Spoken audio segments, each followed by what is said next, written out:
All right, now this other wire here is going, well, it's actually coming from the generator battery, which is in this compartment, which I want to move. This battery right there, it simply goes from here to the generator, which is behind that wall.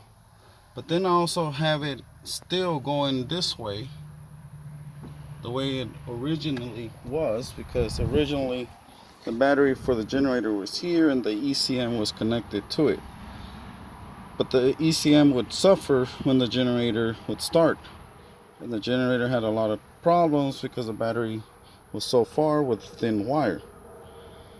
So, but this wire is still here, and the way I use it is I have to charge that battery for the generator, and so I do it with this charger right here. And so let's follow it.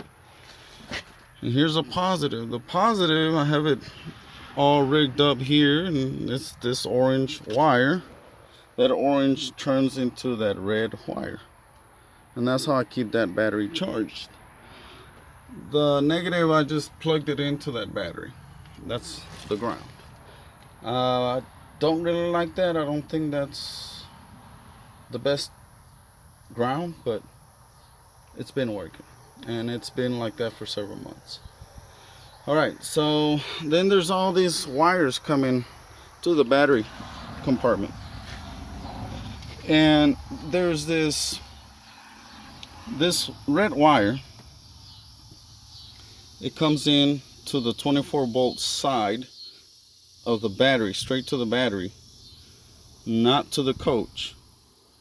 It's right here.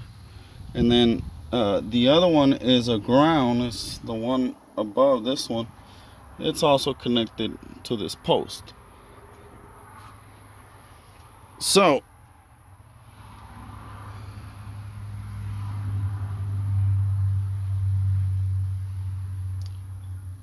those two wires, the black one and this red one here, are charger wires. This charger right here. So it basically comes out the back, and they come down here, and they go in here, and that used to be the 24-volt charger. And then you'd have a switch over here, which you can charge the coach batteries, the house batteries, or both. And right now I have it in off. So that's what those wires are. They used to charge 24-volt. I don't know if it's very accurate, even though it says here it's a maintainer or conditioner. The reason why I say that is because whenever you charge two batteries together, they have to be at the same level. If one of them is lower than the other, or older, or different size, something's gonna go wrong. One of them's gonna boil up. So, but I keep an eye on both of these, and I also keep the smart charger, and that's how I do it. I don't know how they used to do it. But that charger is a 26-volt charger that used to charge both batteries through this wire. Okay. What else? Dun, dun, dun. So there's another ground here, right? Because it's the battery, the charger, the equalizer, and there's one more. That ground is just feeding ground to the inverter. So it comes out through here, goes around, and it's this negative right here that goes into the inverter. That's how that is. The inverter is pulling its power, its 24 volts, from that post right there, the plus side, 24 volts, and that's coming from the house batteries. It goes to the back. So that post has 24 volts, and that's what feeds the inverter. I also have a switch and the dashboard, and I have these that I have to turn on in order for this inverter to work. I use it sometimes on the road But it's really smart. If it senses less than 24 volts, it won't come on. It's gotta be like 26 volts for this thing to turn on. Otherwise, it just turns off. It turns on once it finds the voltage, once the alternator's pulling all the, I mean, pushing all that power.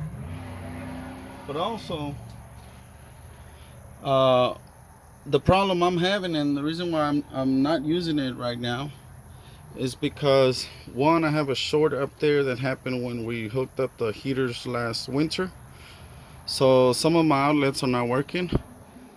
That's why I'm pulling power from the house with that yellow extension cord.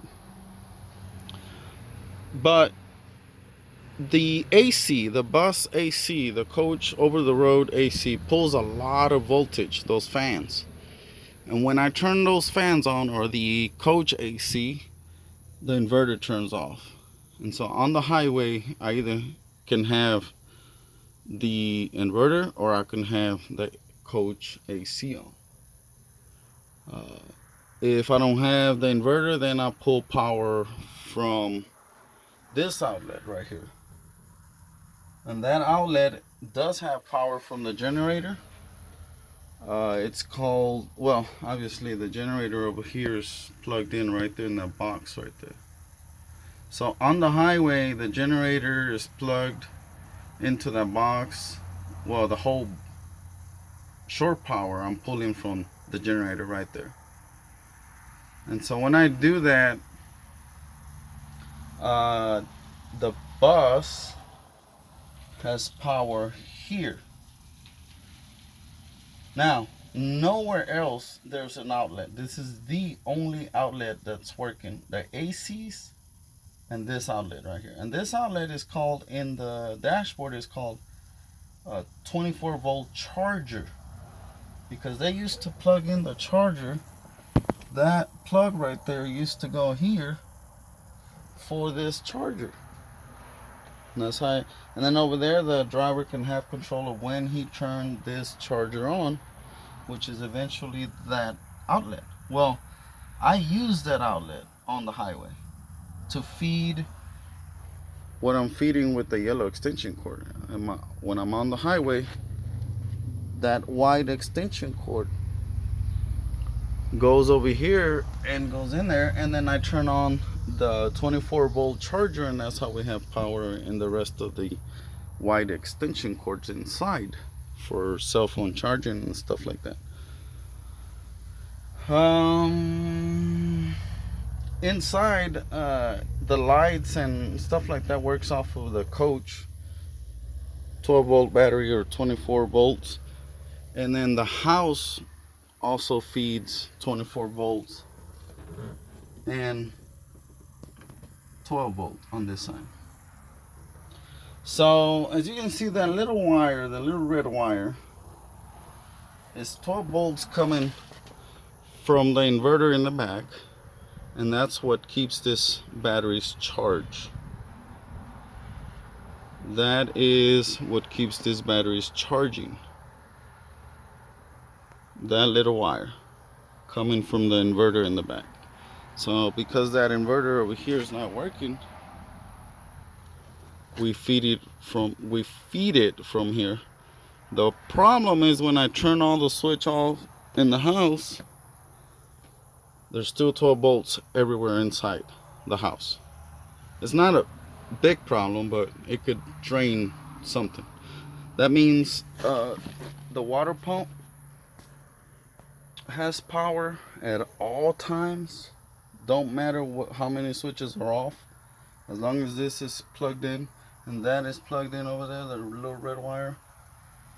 The water pump has power. The restroom fan has power. Well, no, there is a switch. There's a switch on the dashboard for the driver. It says 12 volt interior. Let's go look at that. The 12 volt interior switch gives power. That's the only thing that can cut everything off. This one, 12 volt interior, which is on right now. 24 volt interior is mostly lights,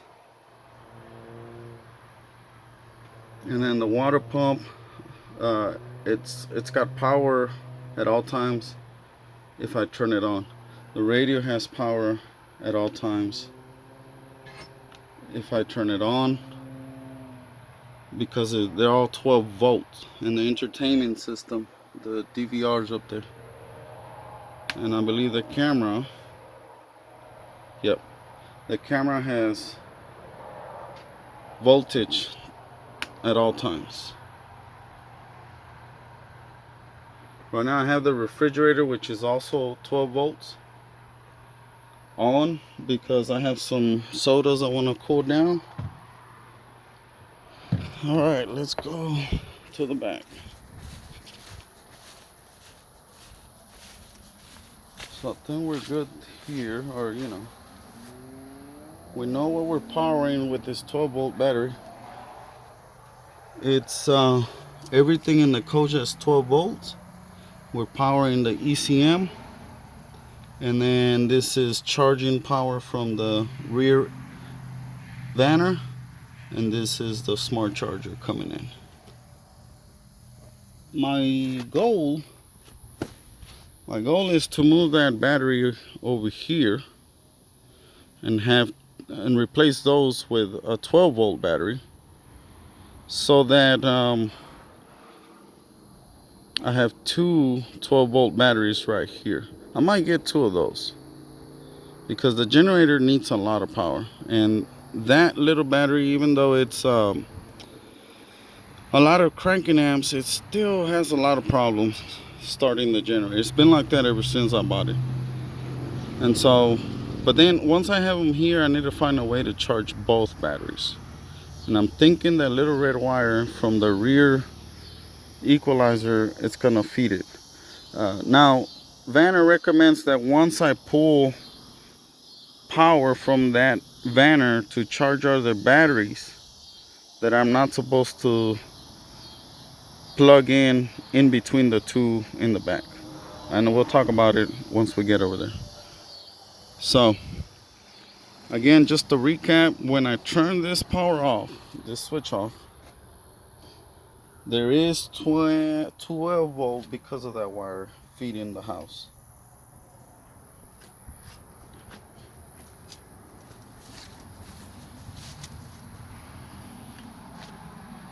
Let's start another video here.